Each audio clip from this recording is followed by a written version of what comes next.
Hello and welcome into Check Please. This is our weekly check-in to DC Prime, Lobsters and Steaks, where we talk about the game that was, the game that's coming up, with some of the best that played it for the Washington football team. I'm Julie Donaldson, and joining me here today are a couple guys, offense, defense, that played for the Washington team. Tim Hightower, 6 seasons in the NFL, 1 with Washington. Rocky McIntosh, 8 seasons in the NFL, 6 of them with Washington, a linebacker as well. So we're going to get into that room and see what's going on there with them a little bit. But before we kind of get into the game, Rocky, we haven't chatted with you in a while. What have you been up to? Oh man, kids. They definitely dominate my life. I have 4, so just running around here, there, and everywhere. That sort of takes precedence off of everything else. Pretty exciting stuff. Sounds like his household stays pretty busy. 4 kids. Tim, you know nothing about that. I know a little bit about it. A little younger? A little younger, yeah. Mine are 7 to 8 months, so I'm trying to take some of his lessons and wisdom. Hopefully I can do it right, you know. Tim also is our director of alumni player personnel, right? It's probably pretty cool to come across a lot of our guys and trying to bring them back into today's game. Any cool stories from some guys that you've come in contact with? We're gonna save that for a whole nother show. I mean, that you know, an unfiltered, unrated one. Unfiltered Washington legend story. No, it's been cool to see, to get guys back around. They want to be a part of this organization. They want to be this, you know, obviously it's a historic franchise, man. But they get a chance to see guys who played in the '60s, the '70s, '80s, the different decades. How the NFL has evolved, how the game has evolved, how teams and the structure. So I've learned so much from meeting with these guys. Let's talk a little bit about the game that just was. So kind of bringing a little current day here. That game down in Atlanta, man, here's the thing. If you're watching this Washington football team, you can't turn away. I think, Rocky, we were saying you can't turn away until that final whistle goes, which is how they've had both of their wins. What do you make of, though, kind of the heroics of what we've seen so far from Taylor Heinicke and what he's been able to do? He's great, man. I call him the double S's. You know, that Chevy or Chevelle Super Sport, that's him right there. It's saggy, swaggy, and savvy. So you have him out there just making plays, and he's confident after that. And guys are starting to recognize that they build off of that energy. And, you know, just to watch Eric Flowers out there just dominate and pancake somebody or something like that. It's like the next play, he's going to drop back, he's going to scramble, get the first down, extend the play. We're still rolling, keep that ball moving down the field, and he just makes these awesome throws. Some throws are, I know. I don't know about that, but that one throw to Terry McLaurin, we're in the booth, and D'Angelo Hall's like, "Why would you throw that? That is a bad throw." And then also I'm like, "Perfect throw, amazing throw, yay Terry!" That's the fine line, though. You know, you talked about that confidence, though. That's the fine line with that quarterback. It's you have such a confidence where, you got to have a short memory, but then you also have to have the confidence to make some of the throws that you probably shouldn't make, but somehow you figure it out. So, you know. And he said earlier today or in the week that, you know, he goes, when you know you've got Terry McLaurin one-on-one, you're going to give him the chances because either Terry's going to come down with it or hopefully bat it away so it's not an interception and bail him out a little bit, at least in that scenario. But Terry does come down with it more times than not. I mean, I got to get to you on this as a former running back. Yeah. What do you make of how they're using him? I mean, we see what Antonio Gibson's able to do, and man, the way J.D. McKissic closed out that game. I love it. I'm a running back, as you said. I'm partial to my running back. I think, you know, you win and lose games by dominating up front and getting the running backs involved. They set the tone. So to see that complementary approach, to see J.D. get some opportunities, hopefully he gets some more opportunities. And I think it would help keep Antonio Gibson fresh and create some mismatches down the stretch. Yeah, if we talk a little bit, though, let's go to the defense on this side. We're scratching our heads a little bit here on them. What do you make? You're a linebacker. What do you think's going on with the defense? Because there were such high expectations for them this year. Were they just too high? I think so. We've been through it, you know, all season. All the hype is there, and you got to live up to that. And unfortunately, the defense hasn't lived up to that expectation. But they got to start from the ground up again. It seems like. So I don't know whether it's the play calling or guys are really buying into the scheme. How much things has changed from last year to this year, but. You know, we really have to have something to fall back on, and we counted on them being that piece. So. Whatever they need to do, they need to, you know, get involved, you know, get everything excited again, start having fun, start to run around. And once you have that, I think guys will start trusting each other, and you'll get those plays that you were hoping for. The trust, I think that's kind of the key one. Is saying I got to trust that my teammate's doing his job. And even we've heard Cole Holcomb say this, I got to trust that he's where he's supposed to be doing his job, so I don't have to try and do it too, doing too much, trying to play hero ball in a little bit. Yeah. Unfortunately, though, John Bostic goes down. So we're going to see a little bit more of Jamin Davis, our first-round draft pick, as a linebacker. What do you think he needs to do to live up to that billing of what everybody wants and expects from him as that first-round pick? Oh, man, it's a lot of pressure out there being the first-round pick. I was the first pick of, our draft, but, just going out there and living up to that, I had to wait my turn a little bit because we had a sort of incumbent out there. But for him to just go out there and relax, just run around, play his game. I think that's what Vera wants, to just see him go out there and make fast decisions, quick decisions, and you can't be wrong, so to speak. So if you take it, you make it. But then, in the film room, we're going to get to see where you went wrong or what could you have done better or something like that. So you'll get those pluses and minuses later, but during the game, just get everybody corralled, be the leader that you can be, and I think everything will work in his favor. Probably a little patience. I suppose it'll come. It's a big learning curve from going from Kentucky to all of a sudden the NFL. Let me close out with this game in Atlanta, though, because what Carter was able to do, DeAndre Carter, number one on that jersey, living up to the billing, that was exciting. Yeah, you know what? It's good to see that special team spark, because at the end of the day, especially on the road, that's what gets it done. A lot of times it's the special teams controlling the field position. He gave them the spark that they needed. I played with DeAndre. I got a chance to see his work ethic, to see him get that opportunity.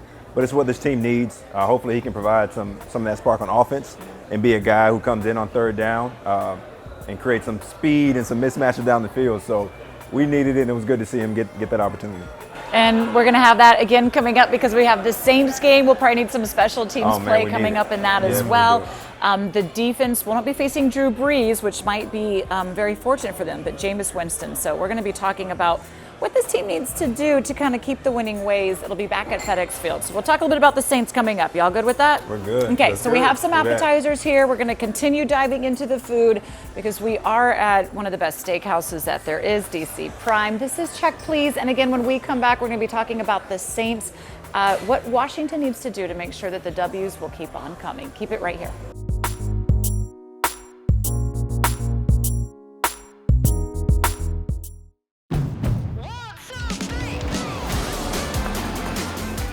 With a Honda in your garage, every summer adventure leads to another.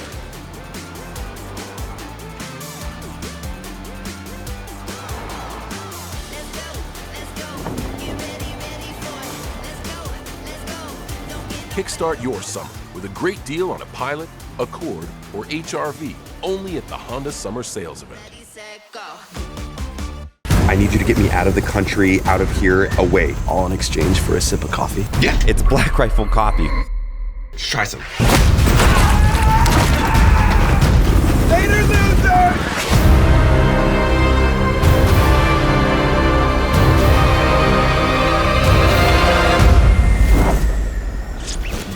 Why don't you head over to blackriflecoffee.com and get yourself set up with a coffee club subscription.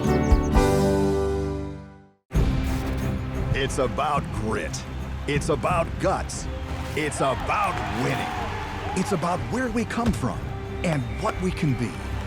It's about DC and celebrating our football team.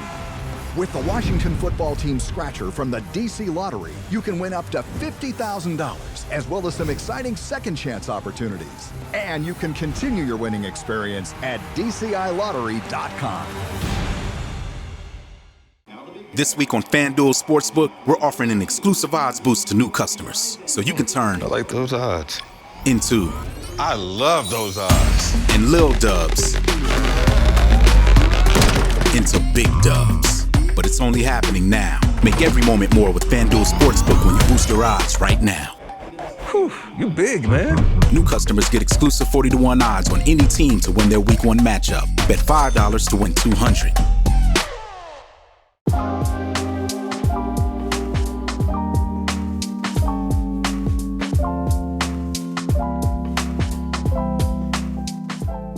are back at Check Please. We're already talking about what Washington did down in Atlanta, but now we have to talk about what they need to do at FedEx Field against the Saints and Sean Payton. Yes, they just lost to the Giants, but that doesn't necessarily mean that it's going to be an easy task for us, gentlemen. Tim Hightower, Rocky McIntosh here discussing this game. So you know Sean Payton? Played for the Saints for a few years? Yes, I do. They Yes. have a little bit of a different look now.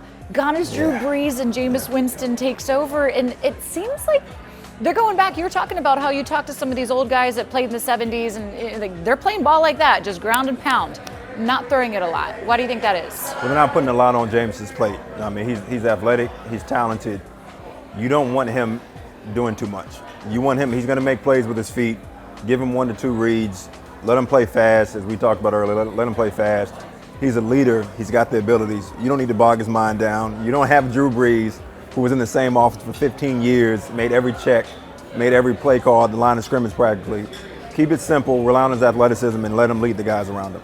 What do you make of the way that they've kind of adjusted with their offense? I mean, even Calvin Kamara, I can't say that name. It's difficult. He's difficult to defend against as well. Indeed. But they had him a lot more in the run game. They didn't even throw a pass to him in the last game, or he didn't have a reception. Oh man, it's amazing because I figure like the first week he had that great week, Jameis did. A lot of passing. Like you have been able to scout for the whole offseason for that first game, right? Mm-hmm. But now here comes the grind of the NFL season. You know, defenses are switching up. We're making all types of adjustments. That's a lot more film to study, right? So you have to adjust to that. So as Tim said, we're going to take some of that responsibility away, head to the ground game, and with him, getting him the ball, he's the big money guy. He's a showboat. He can go out there and put on a show. So we got to get him the ball, let him get his carries, let him get his touches, and good things are going to happen more times than not. Jameis Winston trying to take him down, knowing that they want to probably run the ball as well. Apparently the D-line was here enjoying DC Prime as well. What do they need to do to take that aspect of the game away? Oh my gosh, I don't know if it's games or, more gap control, but the guys, they have so many sets. They can just go out there with the 2 quarterback system and all the other stuff. You got to be able to adjust. So guys have to be cognizant of that. Learn some of that stuff just a little bit. There's some things you can hang your hat on, which you go into a game with. I see this play, I see this set, I know what's coming. But then again, Sean is going to throw in that little twist, so you got to be ready for that adjustment. What are the things when you're watching a game? I don't know, can you watch it as a fan? Or can either of you watch it as a fan, or are you always kind of watching it through the lens of a player? I'm always a fan, but you're looking at scheme. You're looking at all those pluses and minuses, all those mistakes you made as a player, and then things you started to pick up as a veteran. So for me, the 3 things I'm looking at, if you look at when you're watching the game, you're looking at time of possession.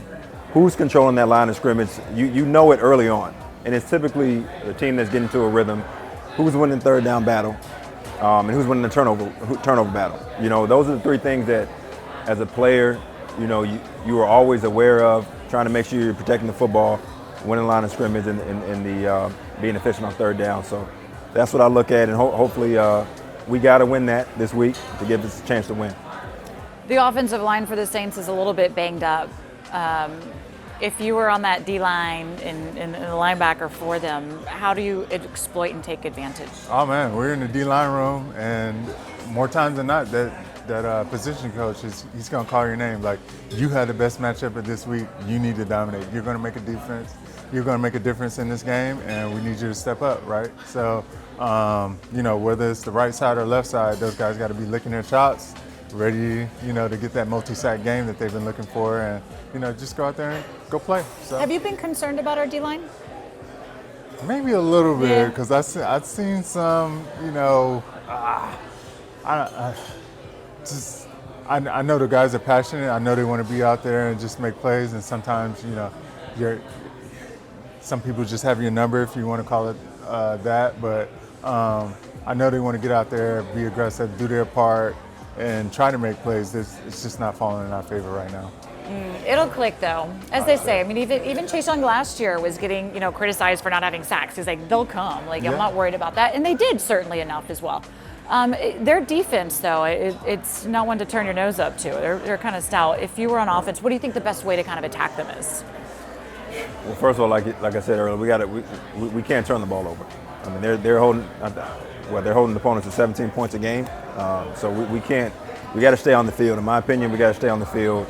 I would love to see J.D. McKissick. Again, I'm vouching for our running backs. Yeah. I would love to see us take advantage of those linebackers and take advantage of some of the matchups and control the clock, control the line of scrimmage. So I'm vouching for my running backs, my old line. I'm putting it on us. Let's control the line of scrimmage and let's get the running game going.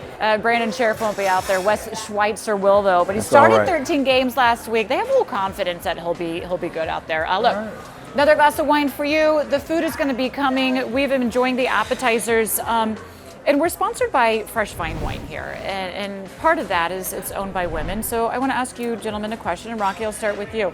Tell us a story about a woman that has had an impact in your football journey. Oh my gosh, my grandma, first and foremost. My last couple of years, I'm a military brat. My dad was stationed to another station in Texas, and I sort of stayed in South Carolina and finished my last couple of years of playing football with my grandma. And, you know, she was stern at moments, but, you know, gave me some leeway also. So whether it was hanging out or, you know, being at my games or whatnot, she would make it. And it was just awesome. For senior day, she actually walked out there with me, so that I was pretty proud of that. And also, she's a mother of, like, you know, my aunts and uncles, like eight kids, and they all have their big personalities, and she's able to take them all down. So I really admire her and enjoy her while she was here. I like a woman who can hold her own and make sure everybody else falls in line as well. And it paid off for your life as well. What about you, Tim? I typically lean with my mother, but, you know, the more I think about it, I gotta go with my godmother as well. And it wasn't because of what she did on the football field. She was the first one. She knew nothing about football. She was the first one to help me get away from football, to develop a love for reading, just to introduce me that there's more, introduce me to the idea that there's more outside of football. And I didn't know how much I needed that. It helped me to be more focused on the field, that I could actually step away from it, right? Because sometimes it gets hard to step away from that pressure. So I got to go with my godmother. If she was cooking for you, what would it be? Oh, she does not cook. Now I got to go with my mother on that one. What? She does not. My godmother does not cook. She'll take me to get some ice cream or something like that, but she does not cook, not at all. Yeah. How about for you? Oh my gosh, biscuits from scratch. Oh my gosh, from scratch. They'd be awesome. She would, you know, sort of favor me a little bit amongst my other little brothers. So whenever I requested a biscuit, she would cook them up for me. It's great to have good, strong women in your lives helping your football journey. Again, presented by Fresh Vine Wine. Now let me ask you this question. You're going out to dinner with one of your former teammates. Who is it?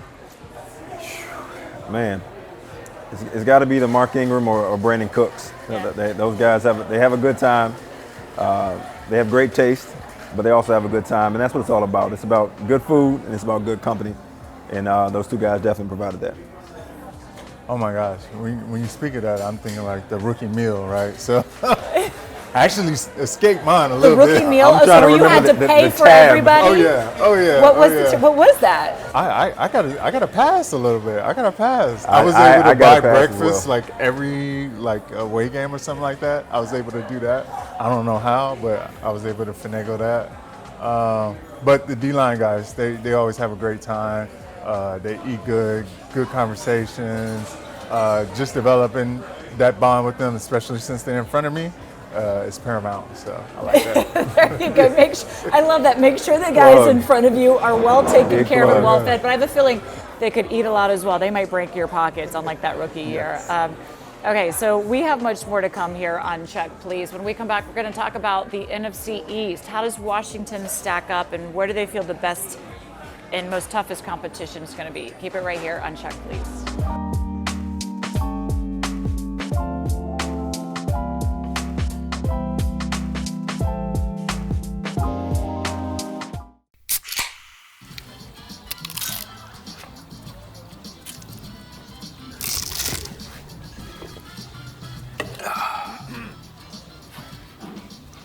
Nachos, better with Pepsi.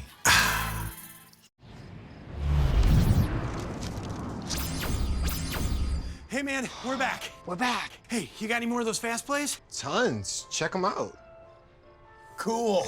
Oh, You know what? We're gonna need a bunch of each. a bunch.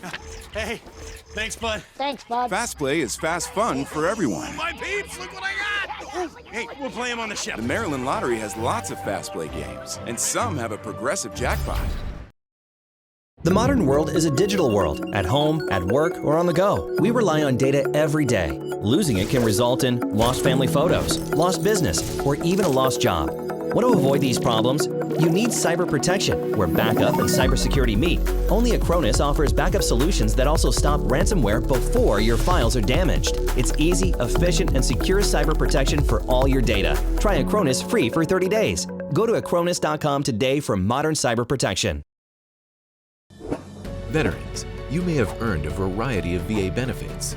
Did you know VA can help you further your education and pursue professional training? The Home Loan Guarantee Program can help you buy, repair, or adapt a home. VA provides housing support if you find yourself homeless or at risk of homelessness. And don't forget world-class healthcare. Learn more about these and other VA benefits. Visit choose.va.gov.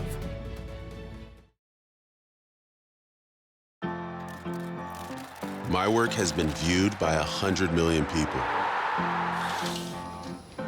My work helps save lives.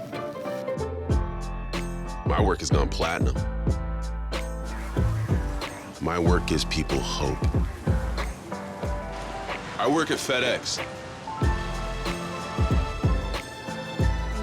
Take your career to the next level with one of our many open positions.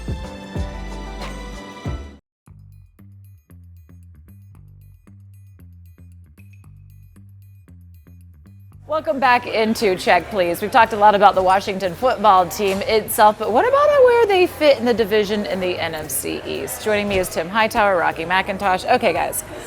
Last year, Washington won the division at 7-9, and coming in, everybody said they are still the team to beat. Where do you, now that we've had a good 4 games in the books, where do you think that this team stands, Tim, in the division? I still think we're the team to beat. You do? Okay, good. I still do. I think Dallas is, at the end of the day, that confidence, we're still taking that confidence from last year. Now, we got to live up to it. But Dallas, to me, has not been consistent for a long time, right? And Dak is playing very well, but they got to sustain that. They came out hot, and they got to sustain that. We'll see if they can sustain that. And for us, I think it's a matter of us flipping that switch. We to win that game the way that we did last week on the road, to find a way to win, I think there's a lot to be said there. We won some of those games last year down the stretch. So I still think we're the team to beat. We have not played Dallas yet. We'll see what happens when we match up head-to-head, but I still think we're the team to beat. Yeah, we knew that Dallas's offense was potent, but are you surprised with what Dan Quinn's able to do with their defense, Rocky? Oh my gosh, they're great. That cornerback, whoever he is, he's out there making plays. On Diggs' brother, Trayvon? Oh yeah. He has a lot of swag too. So he's out there making plays, multi-interception games. You can quote unquote say he made the Pro Bowl already. But those guys, they have playmakers. They got guys who can go out there, they're confident in their play and the system to go out there and make those plays. We can go out there and have more turnovers than the other team, then we're good. We can limit some guys to just field goals, because as we can see that, even the extra points are hard to make. So if we can just limit them to field goals, I think we'll be good to go. Cut my guy D-Hop some slack, man. Cut him some slack, man.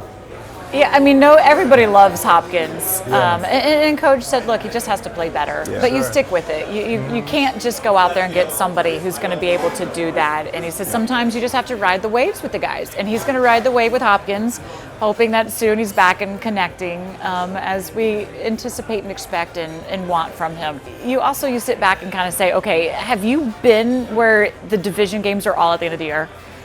I mean, we're going to have to wait until the end of the season to see how this one's going to shake out. They close out with 5 straight division games. It's tough, but you know what? It's good. I think it's good. I'm saying this now, not having to go through a 17-game season. But it keeps it competitive. You got a lot to look forward to, and you're still playing for something at the end of the year. Guys know they can't take their foot off the gas. So I think it's great to keep the game, keep the league competitive. And you got to stay on your toes, man. It's as you mentioned, any given week you can be beaten in this league. So I like it. You spent 6 years playing for Washington, so you've had your fair share of NFC East matchups. Do you have like a favorite memory or moment from any of them? Oh my gosh. I don't know if people know this or not, but I actually never made the playoffs. So being here so long, I believe one year that we did make the playoffs, I actually got hurt that year. So just being in those NFC East games, I mean, you have to elevate your level to a new level, right? So it was going out there performing, you know, having the ultimate confidence, spending a little bit extra time in a training room or in a film room, and just going out there and, you know, play, defend our turf, and if we're away, hey, we got to take something from them this day. So those are all great battles, and I just remember maybe my first or second year where literally every week we're on the cusp of making the playoffs because everybody kept losing, right? So it was week after week. Are we in? Oh, we're still in, but we end up not making it, but that was just a great experience. What do you think it'll take this year to win the division? I mean, we know 7-9 last year got it, but we know that that's probably not going to be good enough this year. I don't know, because it's tough. The NFC East is so tough. Like, I played in other conferences, and I feel like, oh man, I could have played a long time if I just played in this conference. I'm just biased at the NFC East. It's very tough. I think the caliber of players, the amount of, you know, when the Giants was on the road, just winning all those championships, and Dallas is just always tough, and being out there with Romo, and it was just, it was a grind. So I think that it's going to take those numbers, 7-9 or, you know, 8 and whatever type of team to go ahead and win this thing. What do you think, Tim? What gets it done this year? I think we got to sweep Dallas. You got to sweep Dallas. We got to sweep Dallas. I think we got to set the tone from the first time we play them, to let them remind them who won the division last year and who's going to win it again this year. We have to set that tone and beat Dallas the first. You know, Dallas, before Dak went down and before we knew that their defense was a disaster last year, they're expected to really kind of go far in the postseason. And many are thinking by the end of the season, they may be there again. But of course, as you said, Washington's got to be the one that has to stop it. I'm not a front runner, though. I'm not one of those front runner kind of guys. You got to prove it to me. Yeah, you got to earn it. You got to play well down the stretch. It's still early, very early in the season, as even Coach Rivera is saying, as we talk about some of the things they need to adjust. It's early, so we're going to go with it. And we've seen that this team, they don't give up. Right. They don't. They show that fight, and I think that shows a lot, that you got to stay until the very end. Speaking of that, this is the very end for us, guys. So it's time to dig into our food here. Thanks so much for some good conversation. But that does it for this edition of Check Please.